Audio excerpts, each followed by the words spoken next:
దత్తు గారితో నాకు ఎప్పుడు దెబ్బలాటాయి. ఎందుకంటే 6 సాంగ్స్ ఉండాలేమో బాస్ మనకు అనేవారైనా. లేదు 5 చాలండి, 6వ సాంగ్ ఎప్పుడు కథకి గొడవ అడ్డుపడిపోతుందంటే, లేదు బాస్ బాస్ బాస్ బాస్ అది మీరు అనకండి, ఏ హీరో అయితే ఏమో కానీ మీరైతే మొత్తం 6 సాంగ్స్ ఉండాలి బాస్ అని ఆయన అంటాం. సో 6వ సాంగ్ని ఏ రకంగా ఒప్పించడం.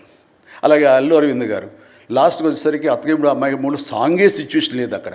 అలాంటి చోట ఒక డబ్బు మీద ఒక సాంగ్ను ఆయన క్రియేట్ చేసుకుని అప్పుడు డైరెక్టర్ గారితో కోదండరామరెడ్డి గారు వీళ్ళందరూ కలిపి అనుకుని అత్తగిప్పుడు అమ్మాయికి మొగుళ్ళు ఒక సాంగ్ని బలవంతంగా పెట్టాడు అక్కడ. ఆ టైంకి అది బలవంతంగా ఉంటుంది, కథ డిస్టర్బెన్స్ ఉంటుంది, కానీ సాంగ్స్ ఒక ఎడ్జి తీసుకుంటాయి. సాంగ్స్కి స్పెషల్ ఆడియన్స్ ఉన్నారు. ఆ ఆడియన్స్ సాంగ్స్ మళ్ళీ రిపీట్ చేసేవాళ్ళు. అప్పట్లో ప్రొజెక్టర్ ఆఫ్ చేసి మళ్ళీ రీప్లే చేసేవాళ్ళు.